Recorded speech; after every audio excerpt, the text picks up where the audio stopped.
તો સંતોએ એવું કીધું કે તમારી શાંતિ હણાવી ન જોઈએ, તમારો આનંદ હણાવવો ન જોઈએ, તમારો પ્રેમ સંબંધમાં હણાવવો ન જોઈએ. તો જેનાથી હણાતું હોય એને તમારે એનાથી અસંગ થઈ જવું. બરાબર. તો હવે આપણે ઓબ્ઝર્વેશન કરતા હોય એટલે આપણે જોતા હોઈએ. તો ધારો કે ઘરમાં હોય અને મા દીકરો હોય કે અથવા વહુ હોય, તો એની જોડે આપણે વ્યવહાર કરતા હોય, તો વ્યવહાર કરતી વખતે આપણે સત્સંગ લીધો હોય તો આપણને એવું ખબર પડે કે આપણો પ્રેમ ને શાંતિ બે જળવાવી જોઈએ. બરાબર. તો અત્યારે જળવાતી નથી, તો મારી અંદર એવું શું કારણ છે કે જળવાતી નથી? તો આપણે ધ્યાન દેતા હોય, ઓબ્ઝર્વેશન કરતા હોય તો આપણને ખબર પડે કે અહીંયા મારો આગ્રહ નડે છે, પછી અહીંયા મારું કહેવું એવું હોય કે હું કહું એમ જ આણે કરવું જોઈએ, તો એ મારી માન્યતા નડે છે એમ. તો એ આપણે જોતાં જોતાં ખબર પડે ને, અને જોતાં જોતાં ખબર પડે તો પછી આપણને એમ થાય કે શાંતિનું મૂલ્ય આંકવાનું છે, પ્રેમનું મૂલ્ય આંકવાનું છે, આ વસ્તુનું નથી રાખવાનું. તો પછી આપણે કેમ એને છોડી દઈએ છીએ? હા શાંતિ બહુ લાગે. હા એટલું બધું એમ લાગે કે આમ અંદરથી આમ મોડકો એમને હયા કરે એવું બધું થાય છે મને. હા હા પણ આ સત્સંગમાં જે વાત આપણે એમ થાય આપણે આખો દાડો વિચારીએ વાત કરીએ એ બધું યાદ નથી. ના, એ જરૂર નથી, એ જરૂર નથી. એટલું ધ્યાન દેવાનું કે આપણે ક્યાં ઊભું રહેવાનું છે, આપણા અહંકારને ક્યાં નથી રાખવાનું, એટલું ધ્યાન રહે ને તો બસ. એ તો હું રાખું છું. બરાબર. એટલે મૂળમાં શું? અજ્ઞાન. મૂળમાં શું છે? અજ્ઞાન. બરાબર. એટલે ધારો કે તમને ખ્યાલ હોય ને, બીજા બધા વૃક્ષો છે ને એને આમ મૂળમાંથી ઉખેડી નાખે ને તો એ વધે નહીં. પણ વડલો એવો છે કે એને તમારે ઊંડા મૂળમાંથી કાઢવો પડે. એ પસરેલો અંદર એટલો હોય ને બારે એટલો હોય. એ એક જ વૃક્ષ એવું છે કે અંદરથી એટલું પસરેલું છે અને બહારથી એટલું જ પસરેલું છે. આમ વડલાના ટેટા ખાઈને પક્ષી ગમે ત્યાં ચરક કરે ને તો દિવાલનો આટલો હોલ હોય ને એ આ ચરક મૂકી હોય ને તો એમાં એ ઉગી જાય. બરાબર. એટલે એને એમ કહે છે કે ચારેય દિશાએથી અંદર અને બહાર પસરી જાય છે. એમ આપણો જે અહંકાર છે ને એ અંદર ને બહાર બધી રીતે પસરી જાય છે. બરાબર. અને એનું હોવાપણું રે એનું કારણ છે આપણું અજ્ઞાન, કે આપણને આપણા સ્વરૂપનું જ્ઞાન નથી એટલે એ પસરાઈ રહ્યું છે. પણ જેથી આપણું સ્વરૂપનું જ્ઞાન થશે ને તો આપણે જ્યાં જ્યાં દેખાશે ને ત્યાંથી એને આપણે કાપી લેશું, એને ઉગવા જ નહીં દઈએ આપણે. બરાબર. એટલે અહીંયા નિરીક્ષણ આપણે એ કરવાનું છે કે આનો બધાનો વિચાર હોય, સંકલ્પ હોય, બધાનો આધાર શું? તો કે સ્વરૂપનું જે અજ્ઞાન છે ને એને લીધે આ બધું છે. બરાબર. એટલે સ્વરૂપનું વિસ્મરણ કર્યા વગર ઓબ્ઝર્વેશન એ કરવું ને ક્રિયામાં ઉતરવું. બરાબર. એટલે સ્વરૂપનું વિસ્મરણ ક્યારે થવું જોઈએ ને? એટલે એમ કહે છે કે સુરતામાં રહીને કામ કર. એમ આપણને કહે છે ને, સંતો કહે ને, ભજનમાં આપણને કહે છે કે અખંડ સુરતા તું રાખ તારા સ્વની અંદર, બીજાની અંદર તારે રાખવાની જરૂર નથી. તો એ શું કરવા રાખે છે કે જો એ સુરતા છૂટી જાય ને એટલે તરત જ આપણે અહંકારની ખાઈમાં પડીએ. બરાબર. અને જો આપણે એમાં કેર કરીએ અને એની સુરતાને આપણે વિસ્મૃતિ ન કરીએ તો આપણે ખાઈમાં નથી, તો આપણે ધારની અંદર ચાલી રહ્યા છે. બરાબર. બરાબર. એટલે એમ સમજજો કે જેણે મીરાએ કીધું સૂલી ઉપર સેજ છે, સૂડી છે, અણીદાર છે, એની ઉપર મારી સૈયા છે. હવે એની અંદર જો હું સેજ પણ બેલેન્સ ગુમાવું ને તો પડું ઉપરથી નીચે એમ. બરાબર. એમ સંતો કહે છે કે તમે સુરતા સેજ પણ છોડો ને એટલે આ જગત તરત જ પ્રગટ થઈ જાય. હું અને મારું તરત જ પ્રગટ થઈ જાય. કામ, ક્રોધ, લોભ, મોહ તરત જ પ્રગટ થઈ જાય. એટલે અહીંયા તમારી ચાલવાની જે જગા છે એ કેવી છે? તો કે તલવાની ધાર જેવી છે, નટના દોર જેવી છે, આમ પનિહારીના બેડા જેવી છે. જો તમે સેજ ચૂકો તો એ પડે ને પડે, અને એ પડ્યા વગર રહે નહીં. તમે ઈચ્છો કે આ રહેવું જોઈએ તો એ રહે નહીં. બરાબર. પણ એક વખત તમે એની અંદર આમ દ્રઢ અપરોક્ષ થઈ જાઓ ને તમે, પછી તમે આંખ બંધ કરીને પણ ચાલો ને તો પણ એની અંદર એ સુરતા રહીને રહી જ હોય, એમાં તમારે પડવાનું ન હોય. એટલે ત્યાં સુધી પુરુષાર્થ આપણો જોઈશ. બીજું એક છે કે જેમ આપણે એમ કહીએ કે પૃથ્વીનું પોતાનું એક ગુરુત્વાકર્ષણ એવું છે કે દરેક વસ્તુને તમે થ્રો કરો ને એટલે એ ખેંચી લે નીચે, એનું કામ એવું છે, બરાબર. પણ એ ક્યાં સુધી ખેંચે છે તો કે જ્યાં સુધી ગુરુત્વાકર્ષણનો લો એને જ્યાં સુધી હોય ને ત્યાં સુધી. એમ પણ હજારો માઇલ પછી કોઈ વસ્તુ એનાથી ઉપર વહી જાય, ગુરુત્વાકર્ષણ છોડીને ઉપર વહી જાય, તો આ પૃથ્વી ગમે એટલું ખેંચવા માગે ને તો એ ખેંચાય એમ નથી, એ ઉપર જ જતું જાય, નીચે ના આવે પછી, બરાબર. તો એવી રીતે આપણી વૃત્તિ પણ એવી જ છે કે એને અહંકારરૂપી જો ગુરુત્વાકર્ષણ જે લાગુ પડ્યું છે ને એ જ્યાં સુધી સમષ્ટિની શક્તિ આપણને ગ્રહણ ન કરે ને ત્યાં સુધી આપણે ઉપર જવા માંગીએ છીએ, પણ સેજ ચૂકીએ એટલે નીચે, સેજ ચૂકીએ એટલે નીચે. કેમ? અહંકાર આપણને પકડી જ લે છે અને એના સામ્રાજ્યમાં આપણને રમાડી જ દે છે, બરાબર.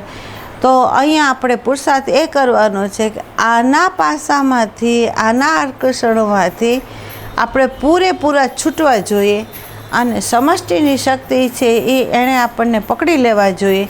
જો એ પકડી લે ને પછી તમારે કાંઈ નથી કરવાનું, પછી ચલાવશે એ જ, પણ ત્યાં સુધી તમારો પુરુષાર્થ જરૂરી છે, જરૂરી છે ને જરૂરી છે, બરાબર. એટલે અહીંયા જાગરણ સતત રાખવાનું એ આપણને કહે છે કે અહીંયા તમે સતત જાગરણ રાખો કે જેથી આ અહંકારરૂપી જે પૃથ્વીરૂપી જે પરિબળ છે એનું એટલું બધું ગુરુત્વાકર્ષણ છે આપણને કે એ અંદર એટલું જ પસરેલું છે, બારે એટલું પસરેલું છે. બારે જાઓ તો પ્રકૃતિના ઐશ્વર્યથી ખેંચી લે છે અને અંદર જાઓ તો અહંકાર પોતાની સત્તાથી એને ખેંચી લે છે, બરાબર. પણ એ આપણને એમાંથી ઉપર ઉઠવા દેતું નથી, એ કંઈક ને કંઈક બાના હેઠળ આપણને બેસાડી દે છે, કારણ કે એનું મૃત્યુ છે એને ખબર છે, એટલે એ આપણને છોડતું નથી, કોઈ પણ બાના હેઠળ બચવા માંગે છે, બરાબર. એટલે એટલું બધું સૂક્ષ્મ, જેને આપણે એમ કહીએ કે ભરત રાજાએ રાજ છોડ્યું, બધુંય છોડ્યું, પણ જે બાળક પ્રત્યેની જે સંવેદના હતી ને અંદરના જે એના મોહ તત્વના બીજો જે હતા એ ન છૂટ્યા તો છેલ્લે હરણમાં એ આવી ગયા. પણ એક સૂક્ષ્મમાં અતિ સૂક્ષ્મ બીજ રહી ગયું હતું, એણે કામ કર્યું એ, બરાબર. ભલભલા સંતોને ધ્રુવ રાજાને સામે આવીને ભગવાને જ્ઞાન આપ્યું, છતાં ધ્રુવની અંદર એક વ્યક્તિએ એવું કીધું કે ભાઈ તમને ભગવાન સામે દર્શન થયા તો તમે એવું કેવું માંગ્યું કે જેની અંદર તમે અખંડ રાજ માંગ્યું અને મા બાપનો પ્રેમ, પણ જેને ભગવાન સામે આવી જાય તો એણે ખરેખર શું માંગવું જોઈએ? આપણા તો સૂક્ષ્મ દેહના 84 લાખ યોનિઓના જન્મ થયા છે, એમાં 84 લાખ યોનિઓના 84 લાખ મા બાપ થયા છે, તો એમાં કયા મા બાપનો પ્રેમ આપણે લેશું? જો એટલે ઈશ્વર સન્મુખ હોવા છતાં આત્મજ્ઞાનથી વંચિત ધ્રુવ ને પ્રહલાદ જેવા રહી ગયા છે, બરાબર. તો અહીંયા આપણે એ ધ્યાન દેવાનું છે, એક સદગુરુનું સન્મુખ એવું છે કે સદગુરુને સન્મુખ આપણે જઈએ તો સદગુરુ જ આપણને સાચી એક દૃષ્ટિ આપી એમ છે, અને એ એમ કહી શકે એમ છે કે જે ઈશ્વરની શક્તિ નથી કામ કરતી, અહીંયા મારી શક્તિ કામ કરે છે. ને એ શું તો કે પરિધિથી મુક્ત કેમ થવું ને એનો પ્રકાશ હું પાડી શકીશ, બરાબર. પણ ઐશ્વર્યના પ્રલોભનો જે છે એ આપશે કોણ? તો કે ઈશ્વર શક્તિ તમને એ પ્રલોભનો આપશે, અને ગુરુ છે એ પ્રલોભનો નહીં આપે, પણ તમારા અહંકાર ક્યાં કઈ રીતે વહી રહ્યો છે ત્યાંથી એ કાતર લેશે, તમને ઘા મારશે, તમને વિપત્તિઓ આપશે અને એમાંથી તમને એ તાપ આપીને એમાંથી તમને બહાર કઢાવશે. કારણ કે એ જેમ આપણે એમ કહીએ કે ઘડો છે એ અગ્નિમાં જ્યાં સુધી ન જાય ત્યાં સુધી પાકો થઈને બહાર ના આવે, એમ સંત જાણે છે કે આ જે સાધક છે એ ત્રિવિધ તાપમાંથી તપીને એ બહાર ના આવે ત્યાં સુધી એ પાકો થાય નહીં ને એને વૈરાગ આવે નહીં, બરાબર. તો વૈરાગની પાંખ જે છે એ આપવા માટે વ્યવહારની અંદર એવા પ્રસંગો ઘડે સદગુરુ કે જેને લીધે આપણને વેરાગ આવે, સંબંધથી વેરાગ આવે, પ્રકૃતિના ઐશ્વર્યથી વેરાગ આવે, આપણા અહંકારથી આપણને વેરાગ આવે. તો એ વેરાગ આપવા માટે પ્રસંગો ઘડે સદગુરુ અને એ વેરાગની પાંખને એ જોડાવે. અને સત્સંગના માધ્યમ દ્વારા કઈ દ્રષ્ટિથી જોવું એ આપણને સદગુરુ દૃષ્ટિ આપે અને એ દૃષ્ટિ લઈને આપણે જોવાનું છે આપણી દૃષ્ટિથી. અને જ્યારે એ દૃષ્ટિનો આધાર લઈને તમે જોવાનું શરૂ કરો તો બીજી પાંખ જે છે એ તમારે પ્રગટ કરવાની છે. અને એ છે જ્ઞાનની, એ કે સમજની, એ કહો કે તમારી સંકેતની, એ પ્રગટ કરો તો જ આ એક પાંખ આ છે ને એક પાંખ આ છે, તો તમે શૂન્યમાં ઉડી શકો ને તો ના ઉડી શકો. બરાબર? એટલે બે બાજુ કામ થઈ રહ્યું છે સદગુરુના કૃપાથી. બરાબર?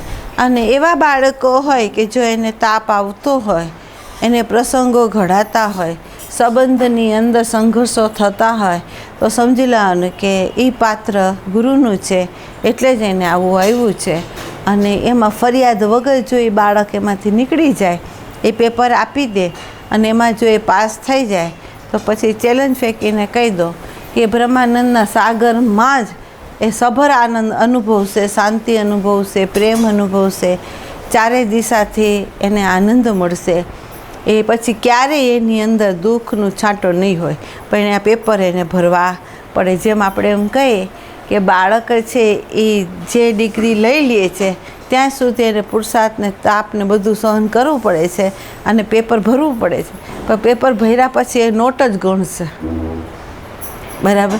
એમાં આ જીવનની યાત્રાની અંદર આપણી અંદર રહેલા કામ, ક્રોધ, લોભ, મોહ, રાગ, દ્વેષ છે એને કાઢવા માટે પ્રસંગો ઘડાય છે. અને જો આપણે એમાં પ્રેમથી પેપર ભરી દઈએ તો આપણે જો આમાંથી પાસ થઈ જશું તો આપણે હર પલ હર ક્ષણ રોકડા ગણશું, બીજું કંઈ નહીં ગણે. કારણ કે મહાલક્ષ્મીનું ઐશ્વર્ય એ તો છે, મા સરસ્વતીનું ઐશ્વર્ય અંદર છે, તો એ ઐશ્વર્ય આપણને પ્રાપ્ત થાય એમ જ છે. બરાબર? એટલે અહીંયા આપણે ધ્યાન રાખવાનું છે. અજ્ઞાન કારણ છે જે વર્તમાન ચૂકાવે છે. બીજું એક છે કે જો જ્ઞાન થાય સ્વરૂપનું અને સાથે સાથે આ સાધનનો કઈ રીતે ઉપયોગ કરવો એનું જો આપણને ભાન થાય, તો એ સાધક છે એ પેપર ભરી શકશે. અને એ પેપર સભાનતાથી હર પલ હર ક્ષણ એ કદાચ એક વખત ફેલ થશે તો બીજી વખત એ પાસ થશે. કારણ કે ફેલ થશે તો એને પીડા હશે અને પાસ થશે તો એને ખબર પડશે કે આના પછીના જે પેપરો આવશે એ મારા માટે અઘરા જ આવવાના છે, પણ મારે બધાય પેપર ભરવા છે. બરાબર? એટલે પ્રથમ નાનું વાદળું આવે અને જેમ જેમ તમે પેપર ભરતા જાઓ, જેમ જેમ વિદ્યાર્થી છે પહેલાં ધોરણના પેપર આપે, પછી બીજા ધોરણના, પછી ત્રીજા ધોરણના, જેમ જેમ એનો વિકાસ થતો જાય એમ પેપર અઘરા આવતા જાય. પણ બાળક અઘરા પેપરને ભરવા તૈયાર છે. કેમ? તો એનું લક્ષ્ય છે ક્યાંક. બરાબર? તો સાધકની અંદર એક લક્ષ્ય હોય ને અને એ લક્ષ્ય ઉપર એ અડગ હોય ને તો એ પેપર ભરશે. અને ભલે એક વખત પાસ થાય પણ બીજી વખતે પરીક્ષા તો આપશે અને એને લક્ષ્યને એને મેળવવું જ છે. તો એ સાધક ક્યાંય અટકી જશે નહીં. બરાબર? એટલે આ અહીંયા આપણને જે અંતરયાત્રામાં આપણે જઈએ છીએ, એક આશ્ચર્યની વાત એ છે કે આ અંતરયાત્રાની અંદર તમારે અહંકારને પોષતી પ્રવૃત્તિ એકે નહીં મળે. બરાબર? અહીંયા કેવું છે, ઓલું ભજન ગાતા હોય તો આપણે આનંદથી ગાશું, કંઈક બીજી વ્યવસ્થા અહીંયા હોય તો આપણે એમાં કૂદશું. કારણ કે આપણે પટ દઈને દેહાધ્યાસે આવીને આપણે પ્રવૃત્તિ કરીએ છીએ ને એમાં આપણો આનંદ હોય છે. બરાબર? અને એમાં પોસાતો હોય છે આપણો અહંકાર. પણ આ સત્સંગની અંદર એવું કાંઈ નથી. બરાબર? આ સત્સંગની અંદર તો તમે જુઓ તો તમને હરાવી દે, તમને એક ઘડી તો એમ જ આપી દે કે અત્યાર સુધી આપણે શું કર્યું એમ. આ એવી દૃષ્ટિ આપણને સત્સંગ આપે છે તો આપણને એમ થાય કે આપણે આટલું બધું કર્યું અને છેલ્લે કાંઈ જ નહીં એમાંથી મળ્યું આપણને એમ. બરાબર? એટલે આ સત્સંગ જે છે એ અહંકારને કોઈ પણ ઠેકાણે કોઈ પણ બાના હેઠળ છે ને એને ઊભા દેવાની જગા આપી નથી દેતું એ, બરાબર. એ ક્યાંય પણ ઊભો રહેવા જાય ને તો આ સત્સંગની દ્રષ્ટિ છે ને એ દ્રષ્ટિ લઈને એને જોવા જાય છે ને તો એ લડખડાઈ જાય છે, ભય થઈ જાય છે અને આપણને એમ ખબર પડી જાય છે કે આ તો હારો આ દ્રષ્ટિથી જોવા ગયા તો આનું તો કાંઈ અસ્તિત્વ નથી, આણે કાંઈ કર્યું પણ નથી, બરાબર. તો અહીંયા અહંકાર પોષવા માટે ઊભો થશે ને તો સત્સંગ છે એને રિજેક્ટ કરે છે, બરાબર. તો આ માર્ગની અંદર એવું છે કે આ રસ્તો એવો છે કે એક રીતે તમને જોજો કે એકમાં તમે કામ કરો છો ને ધારો કે તમે પ્રેક્ટિકલમાં ઉતરો છો તો તમને ખબર પડે છે કે પહેલી જે અશાંતિ હતી અત્યારે એમાંની નથી, બરાબર. પછી બીજું એક છે કે પહેલાં આપણને હાલતા ને ચાલતા નાની નાની બાબતમાં પ્રોબ્લેમ થતા હતા, અત્યારે આપણને આ સત્સંગની દ્રષ્ટિ છે એ આપણને પ્રોબ્લેમમાંથી મુક્ત કરી દેશે અને આપણને એમ કહી દેશે આપણી ઉપર કામ કરવાનું છે, બીજા ઉપર નથી કરવાનું, તો આપણે આપણી ઉપર કામ કરી લો, બરાબર. એટલે એણે શું કર્યું, આંગળી આપણી ઉપર જ રહેવા દીધી, બીજા ઉપર નથી રહેવા દીધી. એટલે એક તો ક્રિયમાણ કર્મમાંથી આપણે મુક્ત થઈ ગયા, બીજું એક છે સંચિત અંદર નીકળે છે અને એ આપણે જોતા થઈ ગયા. તો હવે એમાંથી મુક્ત થવા માટે આપણો પુરુષાર્થ શરૂ થઈ ગયો છે, બરાબર. અને પ્રારબ્ધ તો આપણે ભોગવવા તૈયાર જ છીએ. તો એમાંય આપણને ફરિયાદ હવે નથી રહેતી. પેલી ફરિયાદ હતી, પહેલાં આપણે ઈશ્વરને દોષ દેતા હતા, કોઈ વ્યક્તિને દોષ દેતા હતા. હવે આપણને ખબર પડી કે આપણે કોઈ વ્યક્તિને દોષ નથી દેતા, નથી આપણે ઈશ્વરને દોષ દેતા અને દોષ દઈએ છીએ કે અજ્ઞાન કાળે મેં જ હેતુ એથી આ કર્મ કર્યું હતું, એ મારા જ કર્મનું આ ફળ છે, બરાબર. એટલે આપણી આંખ, આપણું મન, આપણી બુદ્ધિ, આપણું ચિત્ત એ કેવું રહે છે તો કે એ પહેલાં એવું હતું કે એની દૃષ્ટિ નહોતી તો એ કલુષિત થતું હતું, એ કર્મમાં તત્પર થઈ જતું, એની અંદર રાગ અને દ્વેષથી રંગાઈ જતું હતું. હવે એવું થાય છે કે આપણે રાગ અને દ્વેષથી નથી રંગાતા પણ આપણને પીડા થાય છે અને આપણે એમ થાય છે કે હવે આનાથી મુક્ત થવું જોઈએ, બરાબર. કોઈને દોષ દેવાની જરૂર નથી, દોષ મારો જ છે. એટલે આપણે આપણી ઉપર કામ કરશું, બીજાને આપણે નિર્દોષ જ ઠેરવશું અને એને લીધે આપણા જે રાગ દ્વેષ જે વધતા હતા એ ઘટવા માંડ્યા, બરાબર. અને દરેક વ્યક્તિની જોડે આપણે પ્રેમથી રહેવાના પ્રયત્નમાં આપણે છીએ. ભલે આપણે શુદ્ધ હજી ન થઈ શક્યા હોય પણ આપણે ભાગના તો હેતુ એથી મુક્ત તો થયા જ છીએ કે ભાઈ આ નથી કરવાનું આપણે, બરાબર. એટલે એમ કહે છે ને કે એક ડગલું માંડો તો એક ડગલું એ 100 ડગલામાંથી એક ડગલું ઓછું તો થઈ જ ગયું છે આપણું, ભલે 99 બાકી હોય. પરમાત્મા આપણને જે રીતે ચલાવશે આપણે ચાલશું, પણ હવે ફરિયાદ વગર ચાલવાના છે, સ્વીકારીને ચાલવાના છે અને બીજા પર આંગળી ચીંધા વગર ચાલવાના છે. એટલે ચોખ્ખું થવાનું, બરાબર. એટલે અહીંયા એણે આપણને મૂક્યા છે સંતોએ અને અહીંયા ઓબ્ઝર્વેશન કરવાનું જે કીધું છે એ વાત સાચી છે. એટલે આની અંદર બધુંય થાય છે, જોજો. એમ ન સમજતા નહીં કરવું અહીંયા અને ખાલી જોવું. આ ચોથો જે છે એ કેવું બતાવે છે, કંઈ ન કરવું, નિષ્ક્રિય થઈને, અહંકારથી નિષ્ક્રિય થઈને જોવું, બરાબર. અને જોયા પછી જાણવું અને જાણ્યા પછી આપણને પોતાને જ ખબર પડે કે આના સંગમાં અવાય નહીં, બરાબર. તો અહીંયા બધું થાય છે. જો અહીંયા જોવું એ કર્મ છે, જોજો. અહીંયા જોવું છે એ કર્મ છે અને એ કર્મ કેવું છે તો કે અહીંયા એમ કીધું છે કે અહંકારથી નિષ્ક્રિય થઈને જોવું. તો એનો અર્થ થયો કે કર્મ તો છે પણ હેતુ વગરનો કર્મ છે. અહીંયા કર્મ છે પણ કર્મ કેવું છે, હેતુ વગરનું જોવું છે, બરાબર. અને જે જોઈએ છે એની અંદર આપણને પૂરેપૂરી એના આખા પ્રકૃતિના રહસ્યોને ખોલે છે. તો રહસ્યનો બોધ થાય છે આપણને અને બોધ થતાં આપણે શું કરીએ છીએ તો એની સાથે આપણે તાદાત્મ્ય થતા નથી, બરાબર. એટલે એમ કે તાદાત્મ્ય ન થાવ, અસંગ થઈ જાઓ તમે, બરાબર. તો એ હર પલ હર ક્ષણ જે પ્રકૃતિનું રહસ્ય ખુલે છે અને ખુલતા તમને જે બોધ થાય છે એ સાચું ધ્યાન છે, એ સાચી ઉપાસના છે. તમે નજીક કોની અંદર રહ્યા તો કે અહંકારથી નિષ્ક્રિય થયા એટલે તમે નજીક સાક્ષી ના રહ્યા, નજીક તમે દ્રષ્ટા ના રહ્યા, પણ તમે અહંકારની નજીક નથી રહ્યા. બરાબર? એટલે અહીંયા જોજો, જોવું એ કર્મ થયું, જોવાની અંદર જે દેખાણું એ ધ્યાન થયું, સાથે સાથે ઉપાસના એટલે થઈ કે તમે સાક્ષીને છોડતા નથી અને જુઓ છો એટલે ઉપાસના થઈ. અને અહીંયા ત્યાગ શું થયો એમ તો કે તમારા અહંકારનો ત્યાગ થઈ ગયો અને સાક્ષી છે એનું અસ્તિત્વ રહી જાય છે. બરાબર? તો એકલો વર્તમાનનો જે દ્વાર છે એ દ્વારની અંદર ત્રિવેણી સંગમ રહેલું જ છે અને ત્રિવેણી સંગમના માધ્યમ દ્વારા આત્મામાં જ સ્નાન થાય છે, બીજે ક્યાંય નથી થતું.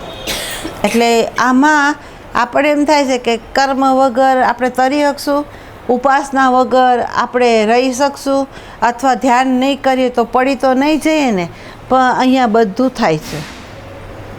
આ સાધનમાં બધું થાય છે. ખાલી તમે વર્તમાનમાં આવો અને વર્તમાનમાં આવ્યા પછી સાક્ષીમાં સ્થિર થઈને તમે જુઓ તો એ જોવાની અંદર હેતુ નથી, એટલે એ નિષ્કામ કર્મ થઈ ગયું છે. અને એ જ કર્મ વિશેષ રૂપે પ્રકૃતિના રહસ્યોને ખોલે છે અને જેવું ખોલે છે એ તમારા ધ્યાનમાં આવે છે અને એ ધ્યાનની અંદર આવતા તમારો અહંકારનો ત્યાગ થાય છે, અસ્તિત્વ રહી જાય છે. બરાબર?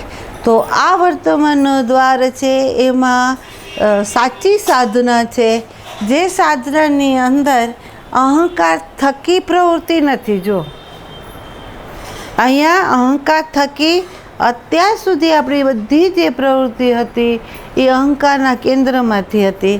અત્યારે અહીંયા જે કંઈ થશે અંદર જે કંઈ વિધિ થશે એ વિધિ જે થશે એ અહંકારના કેન્દ્રમાંથી નહીં હોય, પણ સાક્ષીમાં રહેવાથી જ બધાથી અસંગ થઈ તમે નિવૃત્ત થયા તો પ્રવૃત્તિ અહીંયા કરી ચૈતન્ય દેવે. જુઓ, અત્યાર સુધી અહંકાર પ્રવૃત્તિ કરી રહ્યો છે, અહંકાર સક્રિય છે, આત્મદેવ નિષ્ક્રિય છે, પેસિવ છે. બરાબર? પણ વર્તમાનના દ્વારમાં તમે આવ્યા તો અહીંયા ઊંધું થયું. શું તો કે અહંકાર છે એ નિષ્ક્રિય થયો અને ચૈતન્ય દેવની જે શક્તિ છે એ સક્રિય થઈ. બરાબર? એ એક્ટિવ થયો છે. હવે એ એક્ટિવ જો થાય તો તમારી અંદર રહેલો જે અજ્ઞાનરૂપી જે અંધકાર છે એમની અંદર પ્રકાશ થઈ જાય અને પ્રકાશની સાથે સાથે તમારી અંતઃકરણની અંદર પડેલા જે વાસનાના બીજો છે એ એક પછી ઉભરે છે અને એ પ્રકાશના જ્ઞાનની અગ્નિથી એ બળે છે. બરાબર? અહીંયા બાળવા માટે તમારે કાંઈ કરવાનું નથી, એની મેળે વિધિ થાય છે, એની મેળે નિષ્ક્રિય થાય. જેવી રીતે આપણે એમ કહીએ કે વર્તમાનની અંદર કંઈ પણ કર્યા વગર અહંકારને નિષ્ક્રિય થઈને જેવું આ વૃક્ષ ઊભું છે એ વૃક્ષ એના હોવાપણામાં રહીને એ અંકુર ફોડે છે, વૃદ્ધિ પામે છે, ફળ ફૂલ આપે છે અને છેલ્લે વિસર્જન થાય છે. એ આપણી પોતાની આંખે પ્રકૃતિની અંદર આ દર્શન આપણે કરીએ છીએ તો પ્રકૃતિ આપણને બોધ આપે છે કે તારો અહંકાર જો નિષ્ક્રિય થશે તો જેમ આ બીજની અંદર અંકુર આપોઆપ ફૂટે છે, આપોઆપ વૃદ્ધિ થાય છે, આપોઆપ ફૂલ ને ફળ ઉગે છે અને છેલ્લે એમ કે સુકાઈને ખરી જાય છે, એમ તમારી અંદર આ અહંકારની અંદર જેટલા વાસનાના બીજો પડેલા છે એ અંકુર ફોડશે, વૃદ્ધિ થશે, ફૂલ ફળ આપશે, સુકાઈ જશે, છેલ્લે ખરી જશે. ખાલી ઓબ્ઝર્વેશન જ કાફી છે, હોવાપણામાં રહેવું જ કાફી છે અને વિધિ ઘટે છે આપણા અંતઃકરણની અંદર. બરાબર?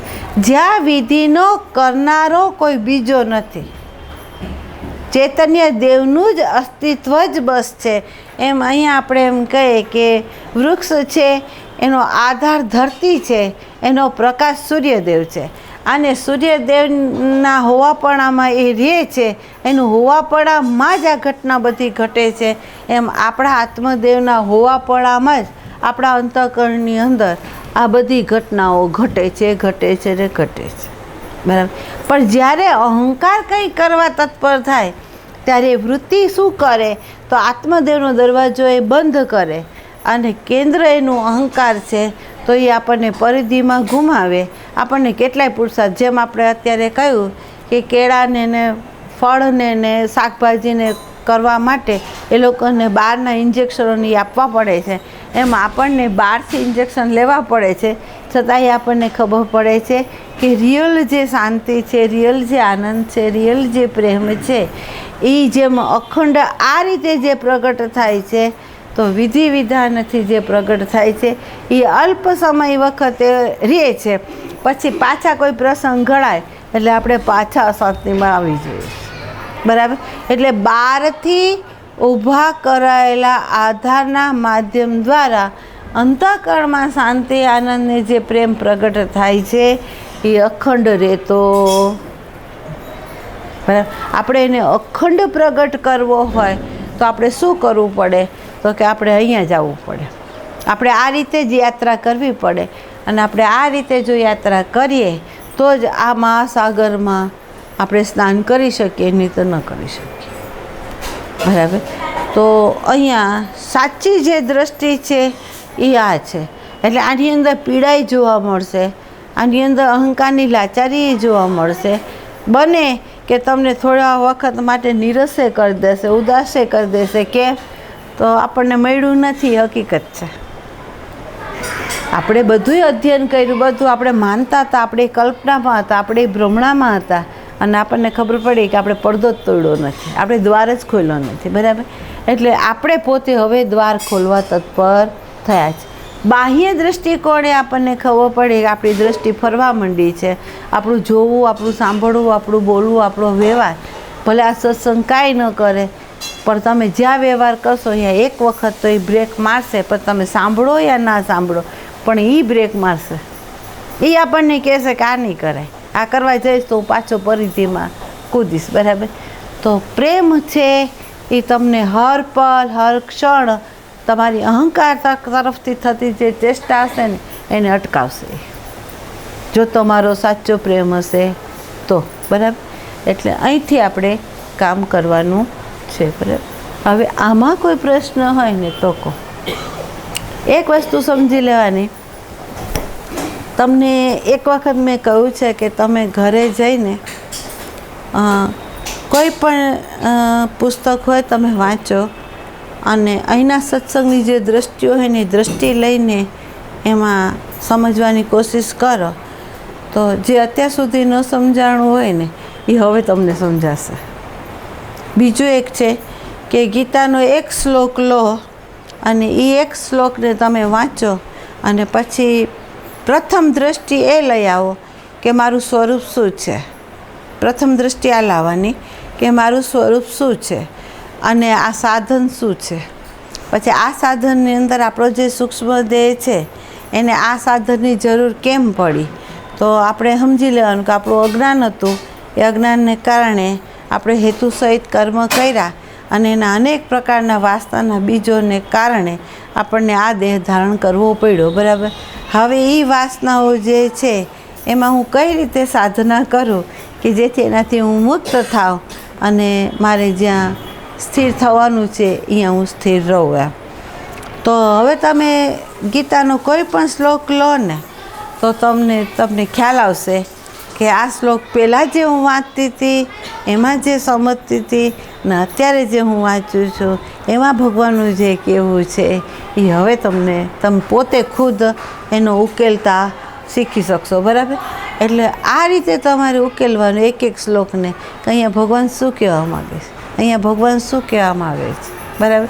જો તમે ભગવાને એક વાત એવી કીધી છે કે મમે હું આંસુ જીવ લોકે જીવભૂત સનાતન. હે અર્જુન, મારું જે સ્વરૂપ છે એ બધા ભૂતોની અંદર વ્યાપીને રહ્યું છે, પણ કેવા રૂપે રહ્યું છે? તો કે સનાતન રૂપે. બરાબર. આપણે કહીએ છીએ કે પ્રેઝન્ટ મોમેન્ટની અંદર આવીને સામે જે છે એ તમે જ છો એવું ભાન રાખીને તમે જો એ વ્યક્તિને જુઓ તો તમારો સીધો સંબંધ સત સાથે થશે. પણ સામે વ્યક્તિના જે ગુણ રૂપ, એના જે વ્યવહારો છે, એના જે સંસ્કારો છે, એને બાદ કરી નાખશે અને અંદર રહેલો જે સનાતન આત્મા છે એની સાથે તમે જોડાઈ જશો. બરાબર. ભગવાને કીધું કે મત કર્મ કૃન મત પરમો મત ભક્ત સંગ વર્જિત. હે પરમાત્માએ અર્જુનને એવું કીધું કે જે મારા માટે કર્મ કરે છે, જે મને જ ભજે છે અને મને જ જે પરમ શ્રેષ્ઠ માને છે એ મારો ભક્ત છે. આપણે એમ કહીએ છીએ વર્તમાનમાં રહીને જે પોતાના નિજી સ્વરૂપની જે સ્મૃતિ છે એની વિસ્મૃતિ કર્યા વગર જે હેતુ વગર જે કર્મ કરે છે એ આત્માના માટે જ એનું કર્મ છે. અને એ માને છે શ્રેષ્ઠ કોને? તો કે હેતુને શ્રેષ્ઠ નથી માનતો, પણ શાંતિ, આનંદ, પ્રેમ, બોધ જે છે એને શ્રેષ્ઠ માને છે. એટલે એ પરમાત્માનો સાચો ભક્ત છે. જોજો ગીતા જે કહે છે તે એનાથી વિમુખ થઈને ભાષા થોડી અલગ થઈ, શબ્દ થોડા અલગ થયા. કહેવાનું સાચું જ છે કે ભાઈ આ જ રીતે જો આપણે કર્મ કરીએ, વર્તમાનના દ્વારમાં રહીને જો જોઈએ અને જોયા પછી સામે આપણું જ સ્વરૂપ છે એમ સમજીને જ્યારે વ્યવહાર થાય ત્યારે આપણે સામે વ્યક્તિના ગુણ દોષનો રૂપનો બાદ કરી નાખીએ છીએ અને સામે હું જ છું તો પોતે પોતાની જોડે એ કઈ રીતે વર્તે છે તો આપણને ખબર છે કે આપણે આપણી જાત માટે પ્રેમથી વર્તીએ છીએ. બરાબર. અને બધી વસ્તુને આપણે સ્વીકારીએ છીએ એમ સામે આપણે બધી વસ્તુને સ્વીકારશું. બરાબર. તો અહીંયા આપણને જે કહે છે ગીતાની અંદર જે કહે છે એમાં પરમાત્માએ જે કહ્યું છે એની અંદર પરમાત્માએ એક કહ્યું છે કે ખાલી ભૂલ તારી એ છે કે તારા સ્વરૂપની તે વિસ્મૃતિ કરી છે. બરાબર. અને એના સ્વરૂપની સ્મૃતિ કરાવી તો અર્જુન બોલ્યા છે નષ્ટ મહાસ્મૃતિ લબ્ધા. એણે એમ નથી કીધું મને પરમાત્મા પ્રાપ્ત થયો, એમ અર્જુન નથી બોલ્યો. અર્જુન એમ બોલ્યો છે કે મને જે વિસ્મૃતિ થઈ હતી મારા જે સ્વરૂપની એને મને સ્મૃતિ થઈ ગઈ. બરાબર. અને બીજું એને શું ભાન થયું? તો કે દૈહિક જે દ્રષ્ટિ છે, આ દેહ મારો જે છે એ પ્રારબ્ધ અનુસાર અંદર અને બહાર વ્યવહારની અંદર એ નિમિત્ત માત્ર છે. બીજો બોધ એને શું થયો કે હું નિમિત્ત માત્ર છું, બાકી સમષ્ટિના લો પ્રમાણે બધી વ્યવસ્થાઓ થાય છે એ એને બોધ થયો અને એને જે કરવાનું આવ્યું એ એણે કર્યું. બરાબર. તો આપણું પ્રારબ્ધ જે છે એની અંદર હર પલ હર ક્ષણ દરેક વ્યવહારો કરવાના આવશે, પણ એ વ્યવહારની અંદર આપણે ક્યાં હશું? તો એક આપણા સ્વરૂપના ભાનમાં હશું અને એક સમષ્ટિનો લો છે એના જ્ઞાનમાં રહેશું આપણે અને પછી વેશું તો આપણા વ્યવહારની અંદર અરાજકતા ક્યારેય નહીં આવે. એ વ્યવહારની અંદર હેતુ નહીં હોય, એ વ્યવહારની અંદર આકર્ષણ નહીં હોય, એ વ્યવહારની અંદર એનું ચિંતન નહીં હોય. પણ વિચાર વગર અચાનક જો કોઈ મહેમાન આવે અને આપણે વિચાર વગર જે વ્યવસ્થા કરીએ છીએ એ વ્યવસ્થા આનંદપ્રદ હોય છે, સરળ હોય છે, સહજતા હોય છે અને આપણે હળવાશ હોય છે. એવી જ રીતે અહીંયા દરેક વ્યવહાર જે કરવાના આવશે એમાં આપણને અગાઉથી કોઈ વિચાર નથી, એટલે વિચાર વગર જે કર્મ થાય છે એ સુવ્યવસ્થિત થાય છે, હળવાશથી થાય છે, ભાર વગર થાય છે અને જે હોય છે ને એનું આપણે આદાન પ્રદાન કરીએ છીએ. એમાં આપણે ઇમેજ રાખવા માટે કંઈ કરતા નથી, આપણા અહંકારને પોષવા માટે આપણે કાંઈ નથી કરતા, પણ જે આપણે જે કરીએ છીએ જે છે એમાંથી આપણે કરીએ છીએ. બરાબર. આટલો ફેર એમાં આપણને પડી જાય છે. તો અહીંયા આપણને જે બોધ પરમાત્માએ આપણને આપ્યો છે એમ અહીંયા એમ કહે છે કે વર્તમાનની અંતરયાત્રામાં તમે પ્રવેશ કરો તો એ પ્રવેશની અંદર અત્યાર સુધી બધા દરવાજા બંધ હતા. આપણને મનના માળખાની ખબર નથી, બુદ્ધિ ક્યાંથી વિચાર લાવે છે એની આપણને ખબર નથી, ચિત્ત ક્યાં ક્યાં ભટકે છે અને ચિત્તનો સ્વભાવ શું છે એ આપણને ખબર નથી. અહંકાર કઈ રીતે આપણને પરિધિમાં જ ગુમાવે છે એનું આપણને ભાન નહોતું. પણ સત્સંગ લીધો તો આપણને આખું ભાન થયું કે ઓહો, આપણને મનની નથી ખબર. મને આપણે વિમુખ કરતું હતું. બુદ્ધિ એના વિચારની અંદર બફર ઊભા કરીને આપણને સ્થગિત કરતું હતું. ચિત્ત બારે આકર્ષણ કરાવી એના ચિંતન કરાવી દેતું હતું અને આપણને આપણા સ્વરૂપની અંદર એ લઈ જવા નહોતું દેતું. એનું આપણને ભાન થયું. બરાબર. તો હવે આગળ શું છે? હવે આમાં કોઈ પ્રશ્ન હોય તો કહો.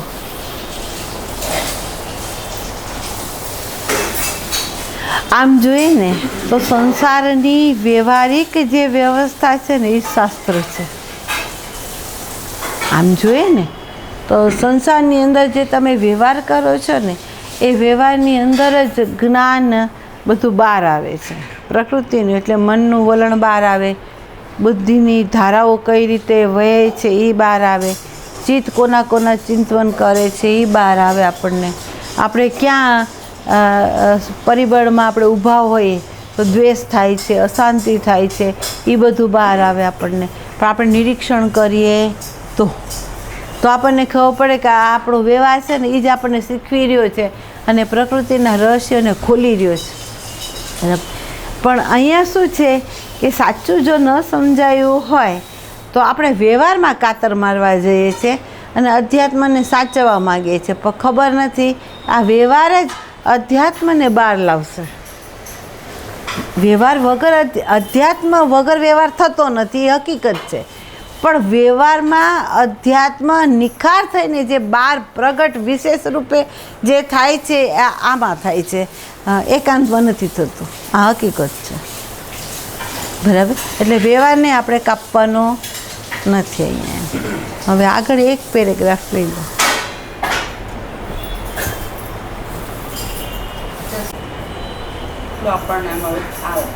હા, એટલે એક વસ્તુનું ધ્યાન દેવાનું. અત્યારે આપણો ખ્યાલ કયા સ્ટેજ ઉપર છે? જો અંદર. હા, અત્યારે આપણો જે ખ્યાલ આવે છે અત્યારે આપણે સ્પષ્ટ ક્લેરિટી થઈ. બરાબર. પણ ક્લેરિટી વધારે ક્યારે થાય? એમ તમે એની અંદર પ્રેક્ટિકલમાં હાલ્યા જાઓ ને અને એ વખતે તમારા અનુભવમાં જે આવી જાય ને તો એ છે ને પછી વિચાર નહીં હોય, એ સ્વયં સિદ્ધ હશે. બરાબર. એટલે આપણે છે ને અહીંથી ઊભું પાછું નથી રહેવું. અહીંયાથી આપણે વ્યવહારની અંદર પ્રેક્ટિકલની અંદર હાલવું જ છે અને હાલતા હાલતા અચાનક ફ્લેશ થશે. એનો કોઈ સમય નથી. એ તો આ ઘડીએ થઈ જાય એવું કંઈ નથી. આમ પણ એ ફ્લેશ થશે અને એ ફ્લેશની અંદર તમને પોતાને એવો અનુભવ થશે કે અહીંયા હું શબ્દ નથી આપી શકતી પણ જોવાઈ ગયું છે. હા, બરાબર. હા, પેરેગ્રાફ એક લઈ લો. તમે કદાચ એને નકારી દેશો પણ જો તમે પ્રેક્ટિકલમાં ઉતરો ને તો તમને એમ થશે કે આવી રીતે સત્સંગ લેવાય છે. ઓલપાડની અંદર સ્વામીજીનો ગીતાનો અભ્યાસ ચાલતો હતો. હવે બાળકો નાના એટલે આપણે ન જઈ શકીએ પણ ઠાકરિયા જતા. એટલે હું શું કરતી કે ફૂલ લેતી, ફૂલની અંદર બાપુને બધી વાત કહી દેતી અને પછી એ ફૂલને હું એમ કહેતી કે બાપુના હાથમાં જ આ ફૂલ આપજો. એમ નીચે નહીં મૂકી દેતા. એમ એટલે એ ફૂલ લઈને જાય એટલે એ એમ કહી દે કે બાપુ અંજુએ આ ફૂલ આપ્યા છે. આમ એટલે બાપુ એ ફૂલ લઈ લે, થોડી વાર પકડી લે, પછી એ મૂકે. પછી સત્સંગ આખો કરે આ લોકોની જોડે, આખો સત્સંગ કરે ને પછી ઠાકરે આવતા હોય ને એટલે બાપુ એને એક ફળ આપે કે આ ફળ અંજુને આપી દેજો. એમ એટલે એ મને ફળ લઈને આવે, હું ફળ ખાઈ જાઉં અને ખાઈ જાઉં ને પછી હું એમ કહું કે મને એક શબ્દ આપો. બાપુ જે સત્સંગમાં બોલ્યા હોય ને એનો એક શબ્દ મને આપો. એટલે એ એક શબ્દ મને આપે. એ એક શબ્દ એ મને જે આપ્યો હોય ને એટલે હું એને એમ કહું કે આના વિશે બાપુ આમ બોલ્યા હશે અને હું આખું લેક્ચર એમને આપી દેતી હતી. આ હકીકત છે, તમે ભાઈજીને પૂછજો. તો બે સત્સંગ બાપુ આગળ આવી રીતે લીધો છે. ઘરે રહીને સંકલ્પ મૂકીને એની સાથે સુરતા રાખતી. એ ગયા હોય ત્યાં સુધી હું ત્યાં જોડાયેલી રહેતી. એ આવે એટલે હું કહું મને મારી પ્રસાદી આપો, અને પ્રસાદી હું ખાઈ લેતી અને આ હું કરતી. બરાબર. એક વખત ગુરુ પૂર્ણિમા ગુરુ કર્યા પછી એક જ વખત ગુરુ પૂર્ણિમા વખતે હું નહોતી જઈ શકી, દેલવાડા હતું ત્યારે. તો એ વખતે મને પીડા થઈ ગઈ કે સારું આ બાળકોની પરીક્ષાને લીધે મારાથી જવાનું નહીં, અને આ વખતે બાપુ દેલવાડા છે અને હું બાપુના બધા વગર રહી ગઈ છું આમ. એટલે એવી વખતે એને આગલે દિવસે મને જે પીડા હતી એમાં એની સાથે એટલી બધી એકાકાર થઈ ગઈ ને તો મને એમ થયું કે હું શું કરું એમ, મારો જ ગુરુ દૂર છે આમ. અને એ વખતે રાતના એની સાથે જે ચિંતનમાં રહી અને મારી અંદર એક ભજન પ્રગટ થઈ ગયું. ભજન આખું પૂરું થઈ ગયું અને આન્સર ગુરુ તરફથી જે મળવો જોઈએ ને એ નહોતો મળ્યો અને મને ઊંઘ ચડી ગઈ. સવાર થઈને તો ગુરુ તરફથી 2 કડી મને મળી અંદર, અને એ 2 કડી એવી છે કે એમ કહે છે કે શિષ્ય રૂપે પણ એ જ છે અને આન્સર રૂપે ગુરુ આપનાર પણ એ જ છે અંદર જ. જોજો, વૃત્તિ રૂપે એ ગુરુને જગાડે છે અને આત્મા રૂપે એને જ્ઞાન આપે છે.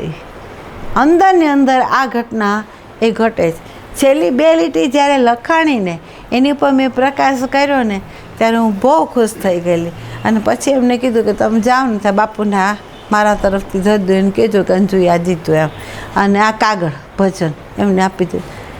એ ભજન એમને સાંભળ્યા પછી એ બાપુએ અંદર રહીને અંદર જઈને એક વખત ઠાકરિયાને બોલાવ્યા અને એને પ્રસાદી આપી, અને પછી ખબર નહીં ભૂલી ગયા અને પાછા એ બહાર નીકળીને ઠાકરિયાને પાછી બીજી વખત પ્રસાદી આપી અને એને કીધું કે આ ગગલીને આપી દેજો. 2 વખત આવીને એમને પ્રસાદી ઠાકરિયાને આપેલી. અને ઠાકરિયા જ્યારે આવ્યા ને ત્યારે એમ કીધું કે મારી 2 પ્રસાદી હશે, મને આપી દો. તો કે તમને કેવી રીતે ખબર પડી? મેં કહું મને ખબર તો પડે ને, બાપુને જે આપ્યું મને ખબર પડે આમ. તો હવે વિચાર કરો, કહેવાનો ભાવાર્થ એવો છે આની અંદર દૂર હોય તોય આવે છે, નજીક હોય તોય જાય છે. બરાબર. ફક્ત એક શબ્દને પકડીને તમે એનું ચિંતન કરો તો એ ગુરુદેવ આપણી અંદર જ બેઠેલો છે, બહાર કાઢી આપે આપણને બધું. આખો સત્સંગ બહાર કાઢી આપે. અને એ આખો સત્સંગ આપણી બહાર અંદર આવે ત્યારે એ અનુભવ સાથે એક ફ્લેશ પણ આપણને આપી દે. અને એ જે ફ્લેશ છે ને એ આપણી વિસ્મૃતિ ક્યારે ન થવા દે. ગુરુની અંદર આ શક્તિ છે. એટલે હંમેશા આ વસ્તુ ધ્યાન દેવાનું કે અહીંથી આપણે સત્સંગ કર્યો, નીચે ઉતરા એટલે આપણે એને ભૂલી જઈએ નહીં. તમે એને ગૂંથી કાઢો અને તમારા લોહીના અણુની અંદર એને વણી લ્યો અને વણીને એને પચાવીને એનો અર્ક બહાર કાઢી નાખો, તો પછી એ અર્ક છે ને એ ક્યારેય નહીં જાય. પછી તમે બીજો જન્મ લેશો ને તો એ અર્ક તમારી સાથે હશે. બાકી બુદ્ધિએ માહિતી લઈને તમે બેઠા હો એ તમારી જોડે નહીં આવે. આ ના પાડું છું. બરાબર. એટલે આ ચાવી છે, આ છે ને આ ગુરુએ આપેલી ચાવી છે. અને અહીંયા શીખવાનું ન હોય, આપણો પ્રેમ હોય ને એ આપણને આ બધી રીતો શીખવાડી દે. હું તમને કહું છું ને કે પ્રેમ છે ને એ વચ્ચેની દિવાલોને તોડતા શીખે. પ્રેમ છે એની અંદર અભયતા છે. પ્રેમ છે આડે લોખંડની દિવાલો હોય તો એ કાપી કાઢે. અને પ્રેમની અંદર એવું છે કે દ્વૈતને ન રહેવા દે.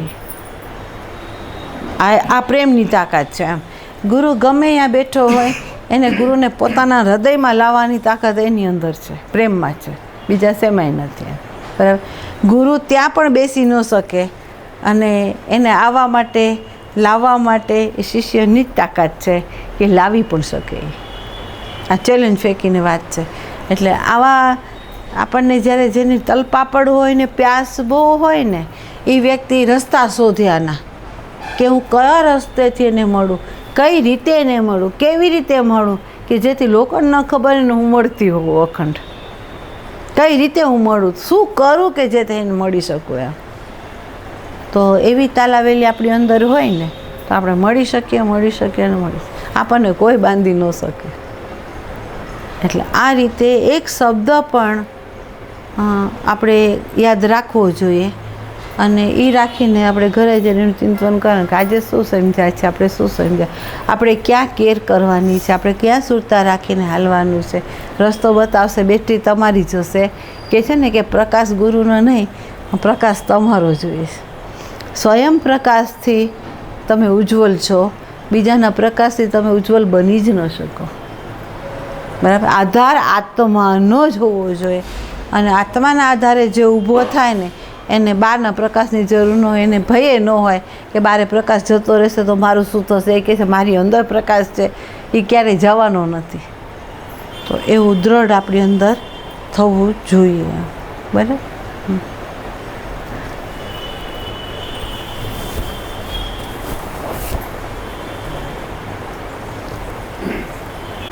કે જેની અંદર જો આ ઘડિયાળ ન હોય તો આપણને સર્વિસમાં જવાનું, ખાવાનું, પીવાનું, સૂવાનું એ આપણે આ નિયમિત આપણે જે કરવું ઘટે.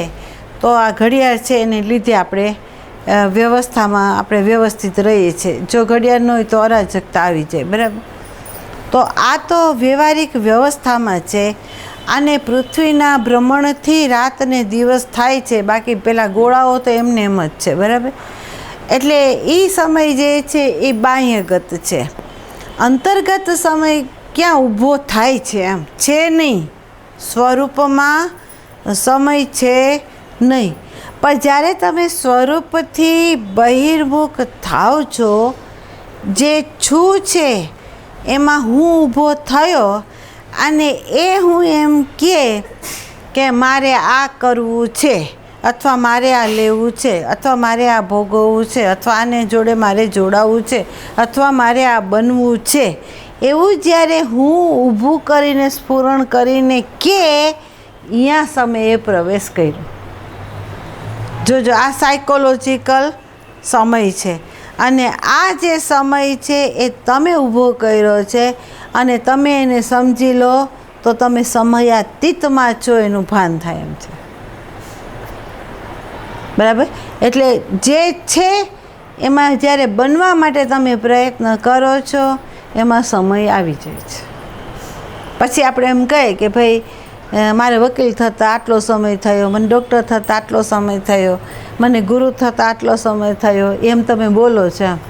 પણ જ્યારે તમે કંઈ બન્યા જ નથી ને તમારામાં બનવાપણું નથી તો તમે સમય કેવી રીતે આપશો?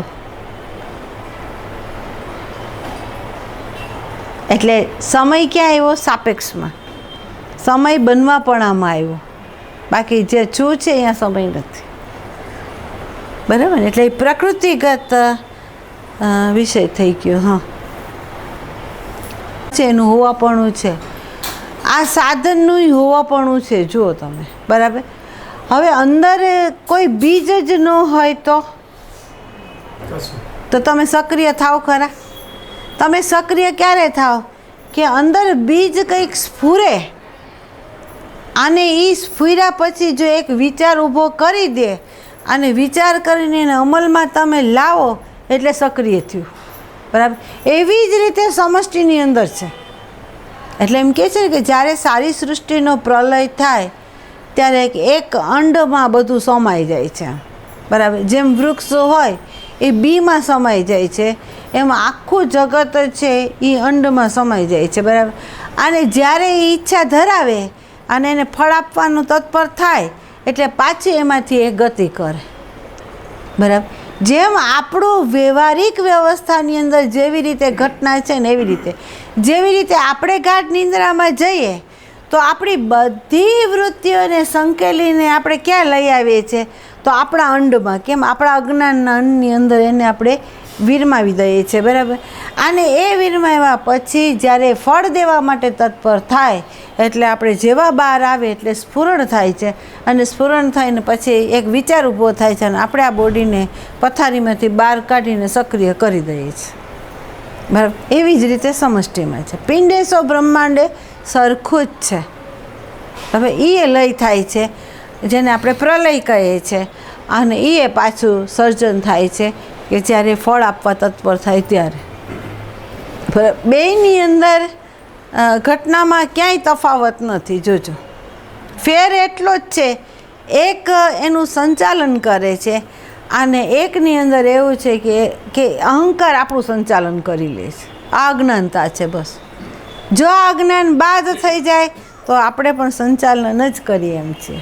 આપણે જ આ માલિક છે સમષ્ટિના, બીજા કોઈ નથી. એ ભાન આપણને એ થાય. બરાબર. તો આખું જે પરિબળ છે એ પ્રકૃતિમાં જ થાય છે. લય એ પ્રકૃતિમાં, સર્જન એ પ્રકૃતિની અંદર, અને પાછું વિરામ પાસે તો જ્યાંથી ઉત્પન્ન થયો એમાં જ વિરામ પામશે. બસ એની ગતિ ચાલુ ને ચાલુ રહેશે. આમ હરિ બરાબર. એટલે એની અંદર પરિવર્તન સતત રહેશે. એમ નહીં કહી કે એ સંપૂર્ણપણે એનો નાશ થાય એમ આપણે નહીં કહી શકીએ. આપણે એમ કહી શકશું કે પરિવર્તન થયા કરે છે. આમ ઘડામાંથી ઠીકરી, ઠીકરીમાંથી પાછી માટી, માટીમાંથી પાછો ઘડો, ઘડામાંથી પાછી ઠીકરી, ઠીકરીમાંથી પાછી માટી, એમ થયા કરે. પણ કાયમના માટે એની માટી વહી જાય એમ નથી. એનું અસ્તિત્વ તો રહે જ છે. બરાબર.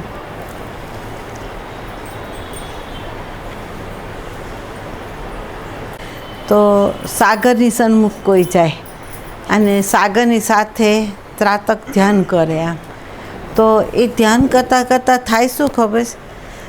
એ સાગરને બહાર જુએ છે. ધીમે ધીમે ધીમે ધીમે સાગરને જોતાં જોતાં એ પોતે ખાલી થાય છે. અને પોતે જ્યારે ખાલી થાય છે ને ત્યારે એ સાગર છે ને એની અંદર આવી જાય છે. અને અંદર આવી ગયા પછી બધી વસ્તુઓ ગાયબ થઈ જાય છે અને પોતાનું હોવાપણું રહી જાય છે. એવી જ રીતે આકાશની સાથે કોઈ મીટ માંડે અને એની અંદર જો સ્થિર થાય તો તમને એ અનુભવ જેમ સાગરમાં થાય છે એવો આકાશમાં થાય છે. આકાશ શું કરે છે? તો કે આકાશના આધારે રહેલું આ બધું પ્રકૃતિનું ઐશ્વર્ય તો છે એમ, પણ જે આકાશનો પોતાનો જે સ્વભાવ છે, પોતાનું જે અસ્તિત્વ છે, એ શું કરે છે કે તમે એની અંદર સ્થિર જ્યારે થાવ છો ને તો ધીમે ધીમે ધીમે ધીમે ધીમે ધીમે ધીમે તમારી અંદર જે હોય ને એને ખાલી કરી નાખે. તમારી અંદર જે હોય ને એને ખાલી કરી નાખે. અને ખાલી કરીને શું થઈ જાય તો કે તમારું અસ્તિત્વ છે ને એની અંદર વિલીન થઈ જાય. અને વિલીન થઈ જાય ને તો એની અંદર બારે તમારું હોવા જ પણ રહી જાય, બાકી બધું બાદ થઈ જાય છે. આ ઘટના ઘટે છે ને ઘટે છે.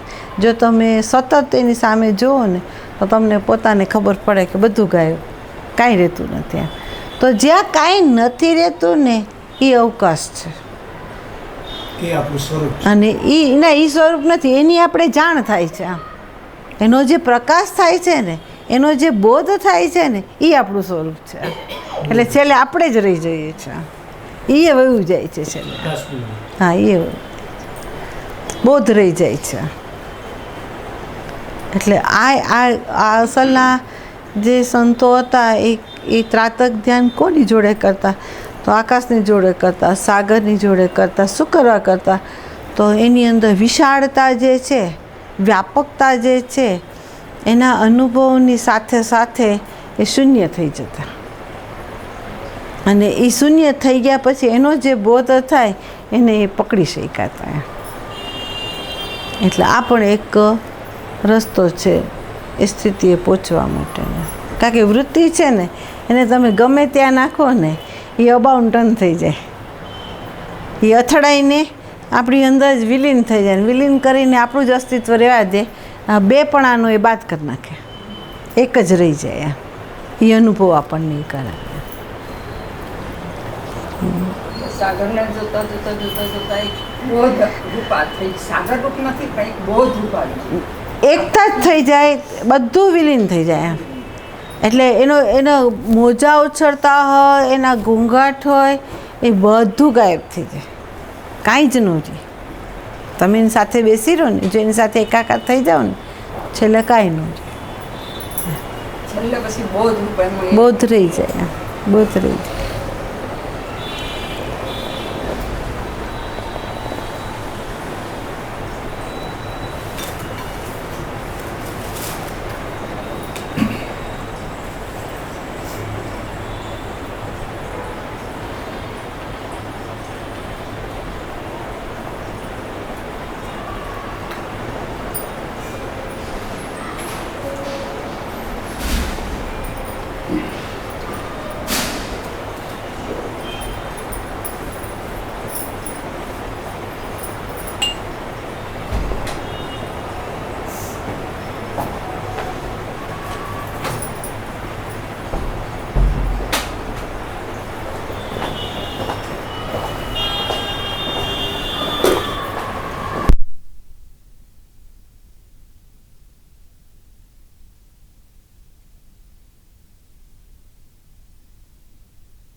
જે મળે છે એ પોષતી પ્રવૃત્તિની અંદર આપણો અહંકારને આપણે ઘન બનાવીએ છીએ અને આપણો દાવો એવો રહી જાય છે કે અમે ધર્મવાદી છીએ અને અમારું મૃત્યુ જે થશે એમાં અમને મુક્તિ